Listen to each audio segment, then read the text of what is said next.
पुरुषार्थ कथा सुनो सुनो सिद्धार्थ कथा। सत्य कथा पुरुषार्थ कथा सुनो सुनो सिद्धार्थ कथा। चढ़ते सूरज सा तेजवान वो कीर्तिमान, हुंकार भरे जब कूच करे थर थर कांपे आसमान। वो राजपुत्र वो शूरवीर, पर्वत को भेद दे उसके तीर, शांति का स्रोत करुणा की धार, गिरधर झरे मन से अपार। वो राजपुत्र वो शूरवीर, पर्वत को भेद दे उसके तीर, है शाक्य वंश का वो तारा, जगमग है जिससे जग सारा। सत्य कथा पुरुषार्थ कथा सुनो सुनो सिद्धार्थ कथा।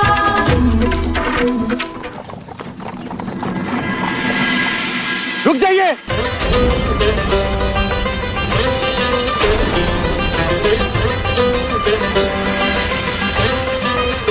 आप युवराज क्यों? युवराज युवराज युवराज हमें जाना चाहिए, इनके परिवार की बात, हमें मंदिर भी जाना है ना।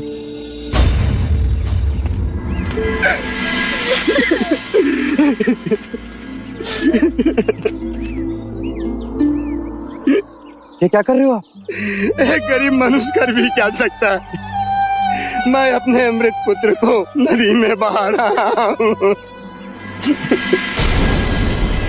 पर आपने तो इसे आरोग्य धाम भेजा। भाग आया वहां से, हमसे दूर नहीं रह पाया। क्या पता आखिरी बार मिलने आया था।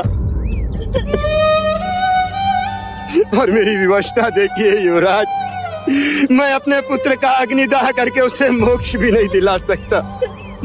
इसे नदी में बहाना पड़ेगा। अग्निदाह क्यों नहीं दे सकते? मेरे पास ब्राह्मणों को देने के लिए धन नहीं है, और बिना दक्षिणा ब्राह्मण दाह संस्कार नहीं करेंगे और मंत्रोच्चार नहीं होगा। मेरे पुत्र को सद्गति नहीं मिलेगी और मोक्ष नहीं मिलेगा। मोक्ष? ना तुम जानते हो ना मैं, केवल ब्राह्मण जानते हैं, और वो भी वेदों की दृष्टि से, जिनमें मोक्ष की परिभाषा तो है पर प्रमाण नहीं। पर क्या तुम पूरे विश्वास के साथ कह सकते हो कि ब्राह्मणों के मंत्रोच्चार से तुम्हारे पुत्र को मोक्ष प्राप्त होगा, उसको सद्गति मिलेगी? क्षमा करे युवराज, हम लोग परंपराओं पर चलते हैं। परंपरा ही हमारी श्रद्धा है, और श्रद्धा के प्रश्न पर प्रमाण नहीं देखते। क्योंकि ऐसा करना वो भी एक परंपरा है। ये तो वही हाल हुआ कि एक मनुष्य की आंखों वेदों की पट्टी बांध उसे श्रद्धा की जंजीरों से जकड़ दिया जाए और खाई में लटका दिया जाए, और उससे कहा जाए कि यदि तुम इन जंजीरों को तोड़ोगे तो खाई में गिरोगे, और यदि नहीं तोड़ी तो जीवित रहोगे पर लटके रहोगे। और जीवनांत वो मनुष्य श्रद्धा की जंजीरें थामे संसार की खाई में परंपराओं के नाम पर लटका रहता है। फिर भी मंत्रोच्चार से मोक्ष प्राप्त होता है, सद्गति मिलती है, और ऐसे मिथ्या वचन में तुम मानते हो तो सजाओ चिता। केवल तुम्हारी खुशी के लिए आज ब्राह्मण भी आएंगे और तुम्हारे पुत्र का अग्नि संस्कार भी होगा। चन्ना, युवराज,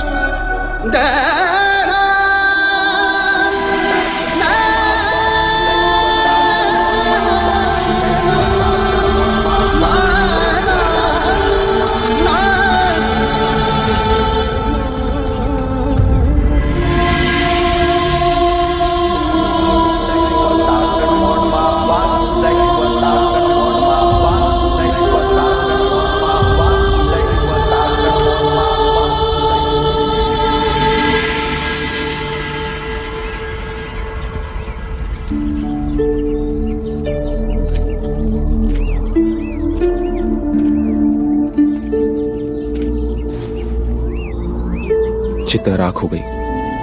दारुण के पिता भी अस्थियां विसर्जन को ले गए। कब तक बैठे रहेंगे आप यहाँ?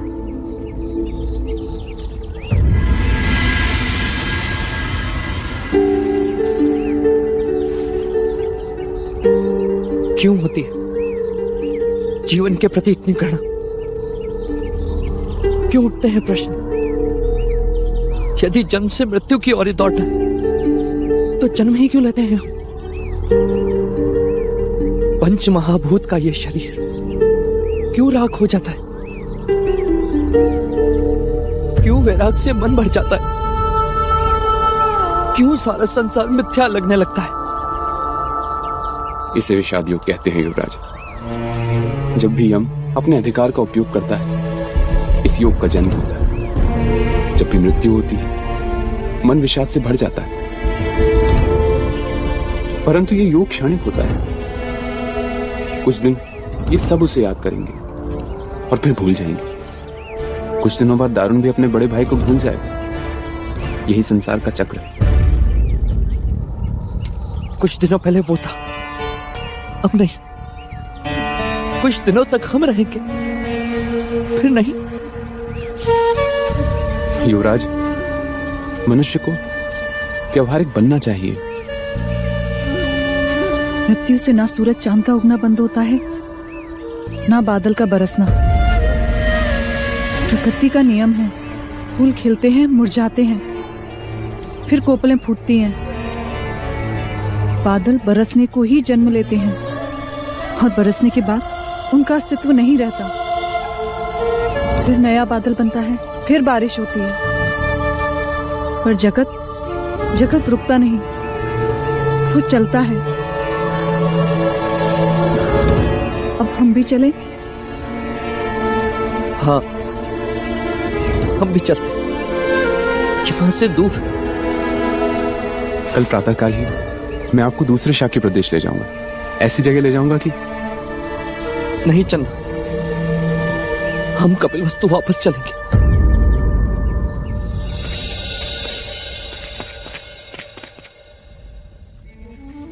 इसके सिवा सारे वस्त्र बांध दो।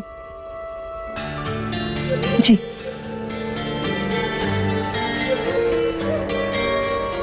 चन्ना ने कहा है कल प्रातःकाल हम यहाँ से प्रस्थान करेंगे।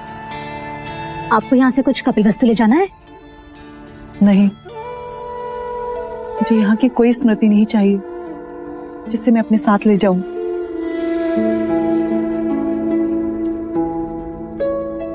युवराज की तरफ आपका मन भी अप्रसन्न है। एक सुझाव दूं, युवराज को यह शुभ समाचार दे ही दीजिए, फिर देखिए कैसे उदासी दूर हो जाती है। रात में भी दिन निकल आएगा। नहीं लोशिका, इस समय वो जीवन के आनंद का नहीं, जीवन के दुख का अनुभव कर रहे हैं। इस समय उन्हें ये समाचार दूंगी तो उनके चेहरे पर वो आनंद ना होगा जो मैं अपनी संतान के लिए देखना चाहती हूँ।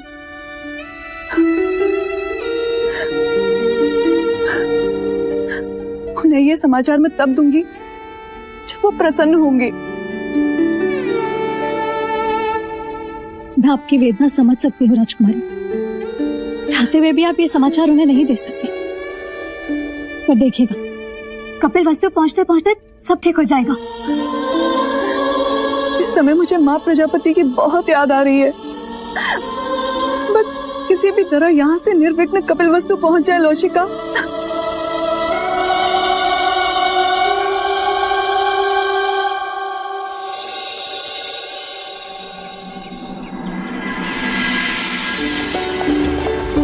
देखो इन शिखरों, इन वृक्षों को, क्या सोचते होंगे? क्या कुछ नहीं देखा होगा गोपाइनों? फिर भी ये इतना शांत कैसे रहते होंगे? और हम मनुष्य? रुक जाओ, मत करो इतना अत्याचार। मत करो हम पर इतना अत्याचार, मत करो। ईश्वर हमारी रक्षा करो, ईश्वर। परिवार का निर्वाह कैसे करूंगा? ठहरो, क्या अपराध है इसका? तुम्हारा क्या अपराध है? कुछ नहीं। तो फिर क्यों अकारण बीच में आकर अपराधी बन रहे हो? भूख लगी है तो खाना खाओ, कोड़े खाने पर क्यों तुले हो? तुम जानते हो तुम किससे बात कर रहे हो? जो भी हो, हमारे पास राजा तपोधन का आदेश है। ये शाक्यगण राज्य के महाराज शुद्धोधन के पुत्र युवराज सिद्धार्थ हैं। क्षमा युवराज। युवराज, युवराज, कहो क्या है ये सब? क्षमा करें युवराज, राजा तपोधन का आदेश है कि सारे व्यापारियों से कर वसूला जाए। युवराज, वो कर तो ये हमसे पहले ही ले जा चुके हैं। ये अतिरिक्त कर है, युद्ध के कारण राजकोष को भारी क्षति पहुंची है। बंद करो ये अतिरिक्त कर लेना। किसानों से लगान लेते हो, व्यापारियों से कर लेते हो, गरीबों से उनकी रोटी छीनते हो। जब प्रजा ही नहीं रहेगी तो राज किस पर करोगे? कह देना राजा तपोधन से कि युवराज ने विनती की है, ना माने तो आदेश भी मिल जाएगा। उठाकर रखो ये बोरिया जहां से उठाई थी। युवराज सिद्धार्थ की, युवराज सिद्धार्थ की, युवराज सिद्धार्थ की, युवराज सिद्धार्थ की, युवराज सिद्धार्थ की, युवराज सिद्धार्थ की, युवराज सिद्धार्थ की, युवराज सिद्धार्थ की, युवराज सिद्धार्थ की, युवराज सिद्धार्थ की, युवराज सिद्धार्थ की, युवराज सिद्धार्थ की, युवराज सिद्धार्थ की। क्या ढूंढ रहे हो युवराज? महादेवी प्रजापति को? ना, माँ को। महादेवी प्रजापति तो महाराज के साथ गई हैं। और महाराज कहाँ गए? महादेवी के साथ। और वो दोनों कहाँ गए? एक दूसरे के साथ। लो, जो सामने है उनका तो मान नहीं, और जो ना दिखे उनकी पूछताछ। क्षमा करें काकी माँ, पर कोई बात नहीं पुत्र, पर तुम अचानक लौट क्यों आए? तुम्हें तो पूरे शाक्य गणराज्य का भ्रमण करना था। हाँ काकी, वहाँ मन अप्रसन्न रहता था और आप सबकी याद भी आती थी, इसीलिए हम लौट आए।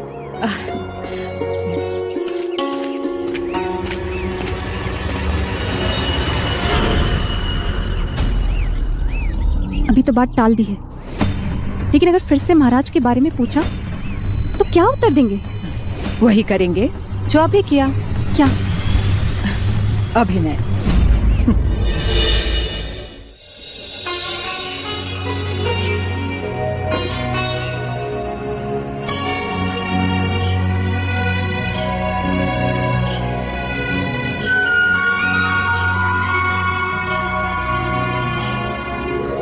क्यों अकारण चक्कर लगाकर अपने पैर दुखा रही हो? पैर कहाँ, पेट दुख रहा है। किस कारण? ऐसा क्या खा लिया तुमने? एक बात। बात? कैसी बात? वही जो आपके पेट में है। इतनी बड़ी खुशी की बात आप अपने उदर में कैसे छुपा सकती हैं राजकुमारी? मेरा तो मन कर रहा है कि मैं थाली बजा बजा कर पूरा महल घुमाऊं, गगन ढोल बजाओ जिसे सारा नगर जान जाए, और महाराज और महादेवी जहाँ कहीं भी हो हवा पे सवार होकर आपके पास चले आए। बोलिए, बता दूं? क्या बताना चाहती हो लौशिका?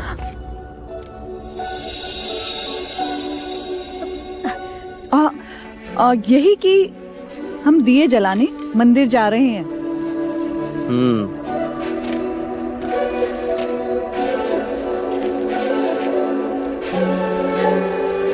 तीन दिए? ये किस लिए गोपा? पहला, हम यहाँ से सब सकुशल पहुँच जाएं, इसलिए। और दूसरा दीपक, हम वहाँ से सकुशल लौट आए, इसीलिए। और ये तीसरा दीपक? मैं चन्ना से कहकर तैयार करवाती हूँ।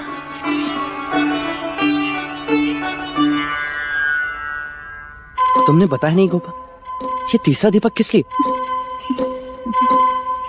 आप बताओ तो मानूं।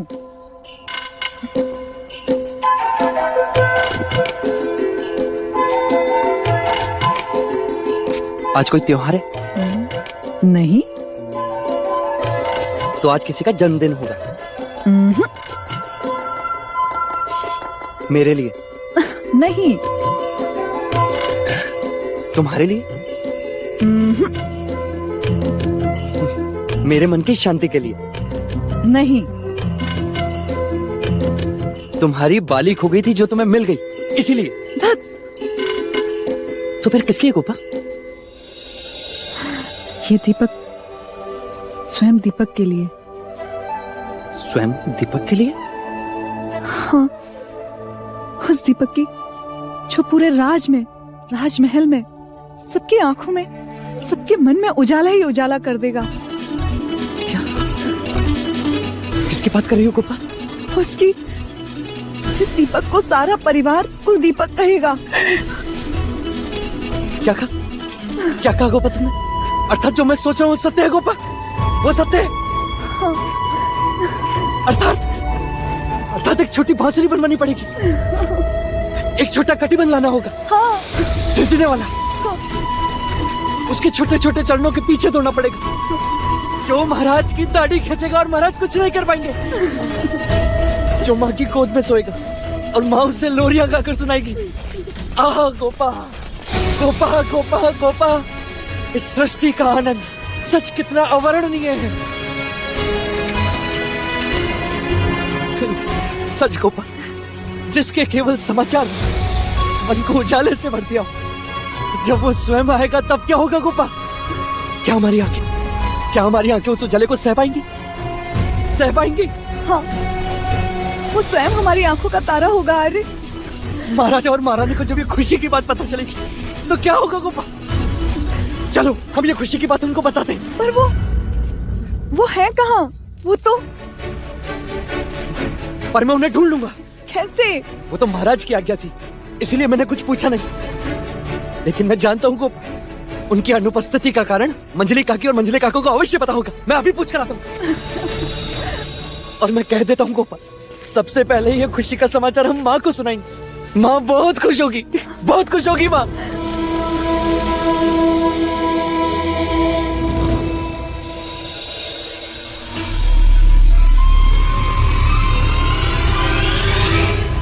ये क्या कर दिया मंगला? क्या हुआ? पैरों के नुपुर को शीश का आभूषण बना दिया।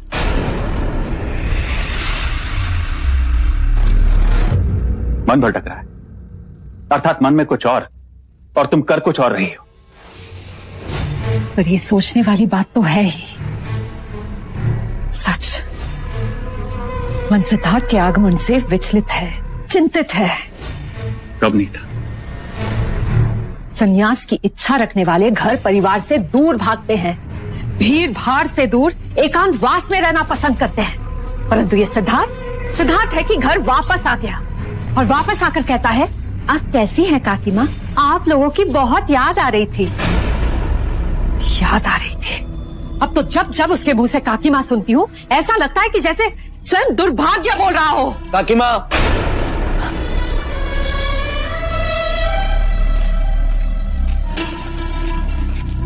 क्या हुआ पुत्र? काकी माँ, मैं इसी घड़ी महादेवी से मिलना चाहता हूँ। ऐसी कौन सी विपदा आन पड़ी जो हम नहीं सुलझा सकते? विपदा नहीं काका, घोषणा को।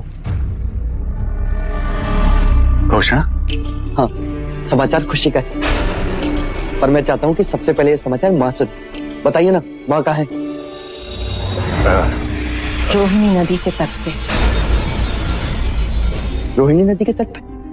हाँ, कुछ पूजा पाठ करने गए हैं, कदाचित तुम्हारी मनोशांति के लिए। आ गया काकी माँ, मैं चलता हूँ, उन्हें साथ लेकर ही लौटूंगा। और हाँ, लौट कर आते ही बड़ी खुशी का समाचार दूंगा। अवश्य। ये क्या कर दिया मंगला? महाराज ने किसी को बताने से मना किया था। ऐसा कौन सा अपराध कर दिया मैंने आर्य? उनके पुत्र को ही तो बताया, और किसी को तो नहीं। पर उन्होंने ये बात सिद्धार्थ से कई वर्षों से छुपा कर रखी थी। आज सत्य को उजागर हो जाने दो आर्य। माता पुत्र को दूर करने का यही तो एक मार्ग था। युवराज को पता चल जाए कि उसको जन्म देने वाली माँ प्रजापति नहीं, कोई और है। उससे क्या उपलब्ध होगा? आप नहीं समझेंगे आर्य। आंखें बड़ी करके सोचिए।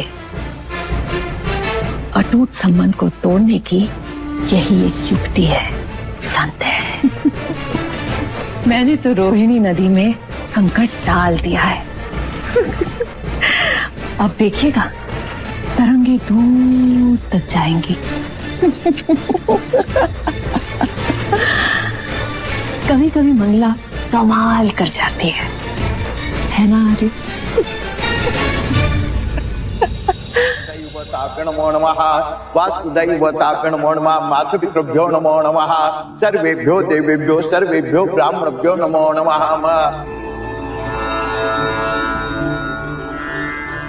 क्या सोच रही हो देवी?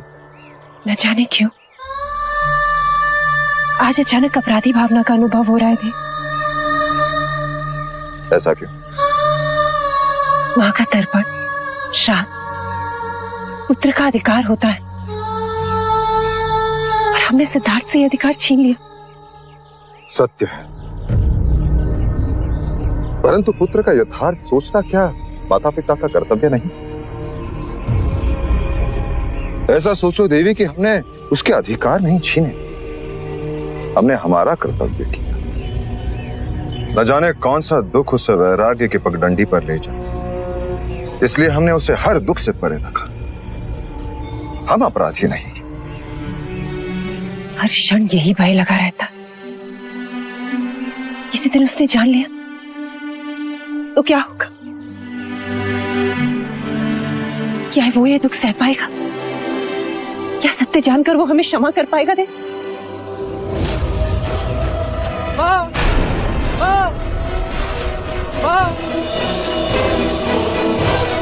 सिद्धार्थ, सिद्धार्थ लौटा है।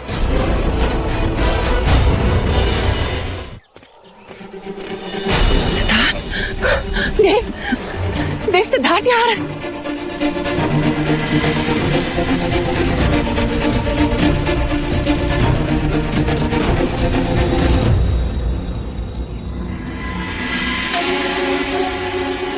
युवराज, तुम कब आए? इतने शीघ्र कैसे लौटे? क्या हुआ गोपा? चिंता का कोई कारण नहीं पिताजी। पहले आप बताएं, आपने महल में ऐसा आदेश क्यों दिया कि आप यहाँ हैं और ये बात सबसे गुप्त रखी जाए?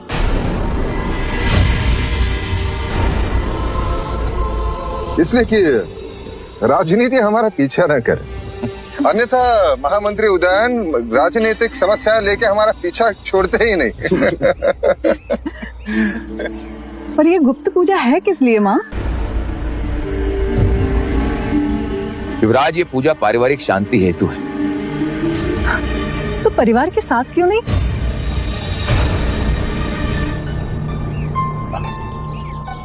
अब आप दोनों आई गए हैं तो परिवार भी पूर्ण हुआ। तो ठीक है, पहले पूजा समाप्त कर ली जाए। इसका फल एक समाचार के रूप में आपको तुरंत मिलने वाला है। कैसे समाचार? पहले पूजा पूर्ण कर ले, फिर बताऊंगी।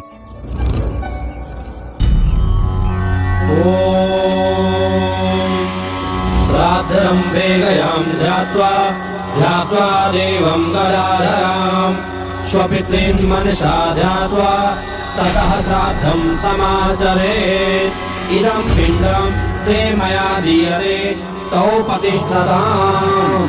पिण्डदानेन पिण्डस्वरूपे जनार्दन वासुदेवा प्रियतां नमः। युवराज, अब इस पिंड को नदी में बहा दें। पिंडदान? क्षमा करें कुलगुरु, ये श्लोक, ये पिंडदान विधि, ये तो तर्पण पूजा है।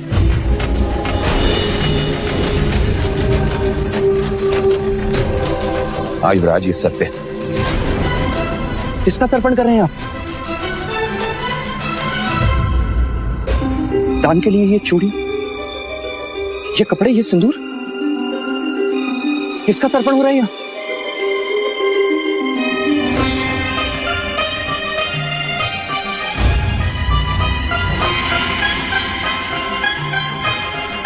तुम्हारी माता का। महादेवी,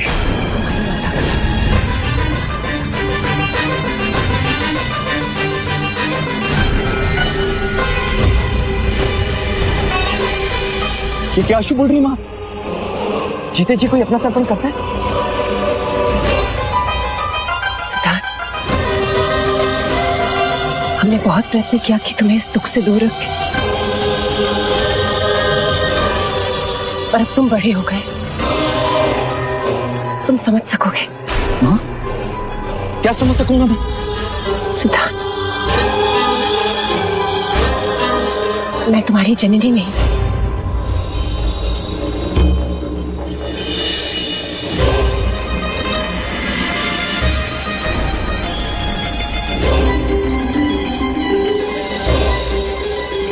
तुम्हारी जन्मदात्री मेरी बड़ी बहन महामाया थी। तुम्हारे जन्म के 7 दिन बाद चल बसी।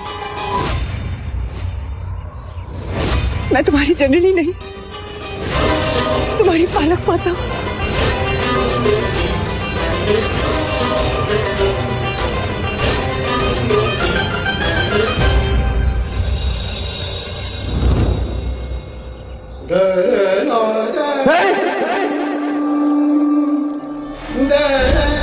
संभालो सर को। अरे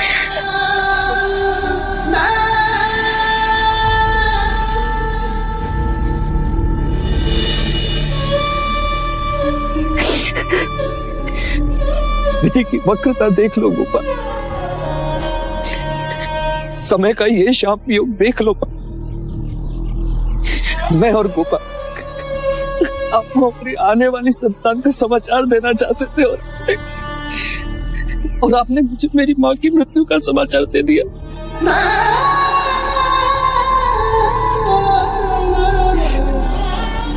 मनुष्य कितना असहाय और काल कितना बलवान।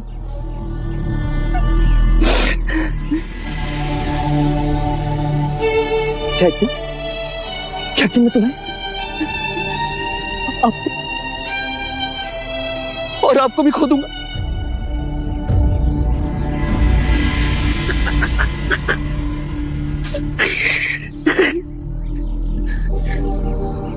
और मैं भी कहीं खो जाऊंगा।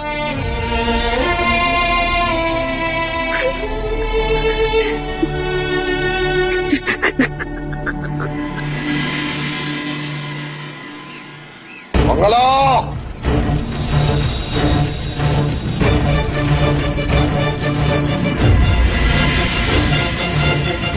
अच्छा ये बताइए तो सही कि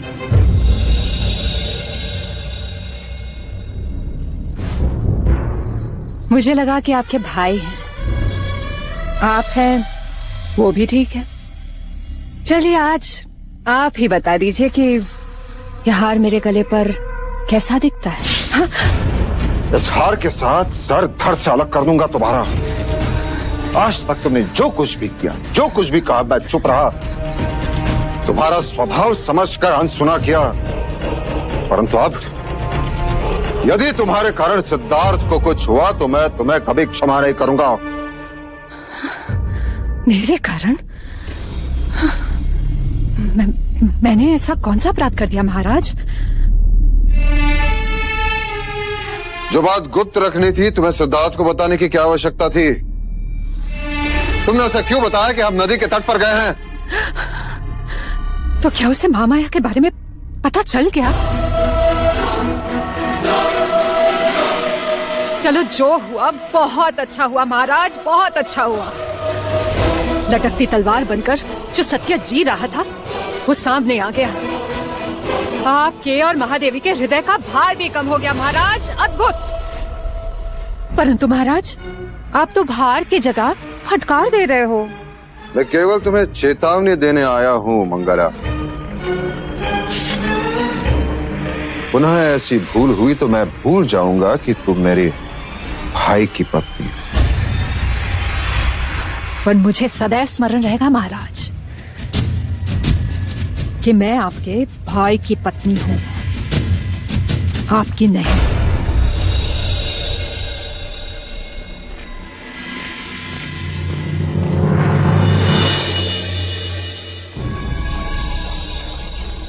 ये सिंदूर ये आदि शक्ति का प्रसाद है। और ये फूल, इन्हें हमेशा अपने जूड़े में सजाए रखना। इसकी सुगंध से माँ और बच्चे दोनों का मन प्रसन्न रहेगा। और ये माँ अभया का रक्षा कवच, ये तुम्हारी और हमारे पौत्र की रक्षा करेगा।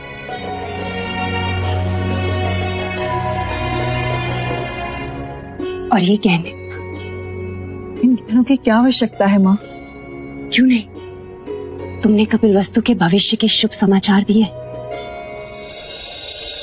हमारे पुत्र को अपने प्रेम से बांधकर वैराग्य की ओर जाने से रोका है। ये गहने बधाई के हैं।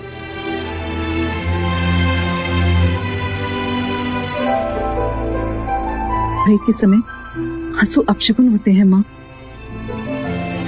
यशो, मैंने तुझे और सिद्धार्थ दोनों को बुलाया था, किंतु तू अकेली आई। आज 2 दिन हो गए, मैंने उसका चेहरा भी नहीं देखा। 2 दिनों से उन्होंने मुझसे भी कोई बात नहीं की माँ। केवल अपने आप में खोए रहते हैं, आसमान तकते रहते हैं। न चन्ना से कोई बात, न कंथक से। कभी बात की तो बस स्वयं से। यशो, यशो, तुमसे एक बात पूछूं? अधिकार के लिए अनुमति कैसी माँ? क्या वो मुझसे पहले जैसा स्नेह करेगा? मुझे माँ तो कहेगा ना? कहीं मुझे इस बात के लिए दोषी तो नहीं समझेगा कि मैंने उससे इतनी बड़ी बात छुपाई? महाराज भी बहुत चिंतित थे। नहीं माँ, आपने जो कुछ भी किया अपने पुत्र के लिए किया।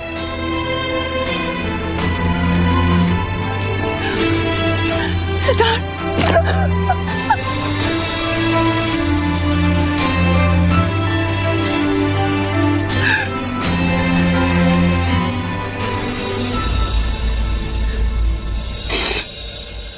कहाँ थे? क्यों नहीं आए?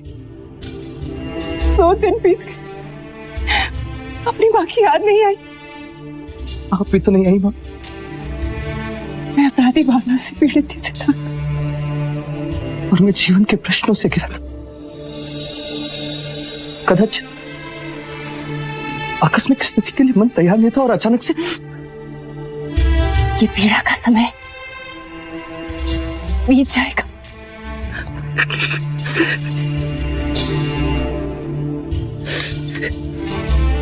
आपसे कुछ कहना चाहता हूँ। कहो पुत्र। मैं माया का अंश अवश्य हूं, पर आपके बिना अधूरा हूं। आपकी ममता मेरा सौभाग्य है। आपका त्याग मुझ पर आपका उपकार है। मैं अनुज नंद का दोषी हूं, जिसे मेरे लिए आपने स्वयं से दूर रखा, जिससे मेरी ममता में कोई कमी ना हो।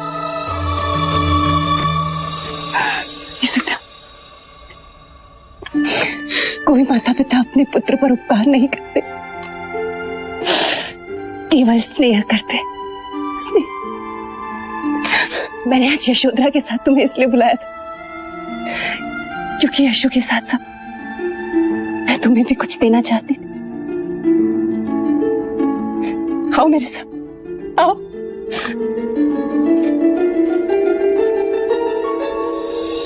ये देखो, ये माया दीदी की स्मृतियां हैं, मैंने तुम्हारे लिए संभाल के रखी थी।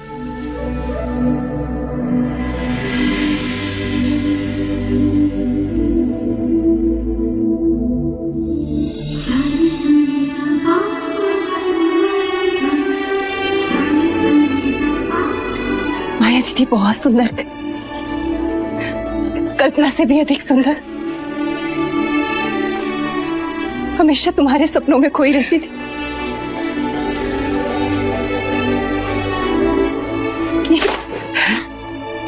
ये तुम्हारे बचपन का खिलौना है सिद्धार्थ।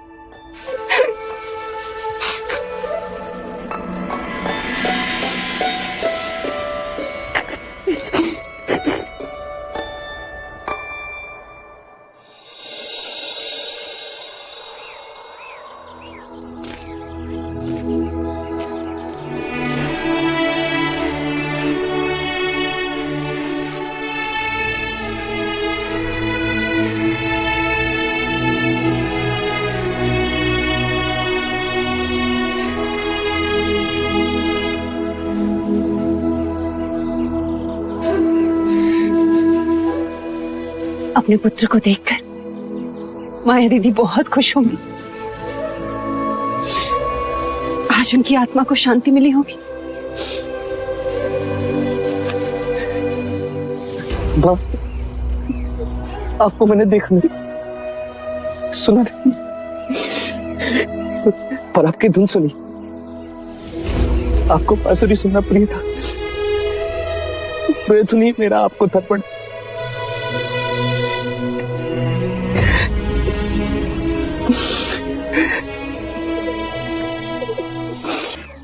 सत्य कथा, पुरुषार्थ कथा, सुनो सुनो सिद्धार्थ कथा।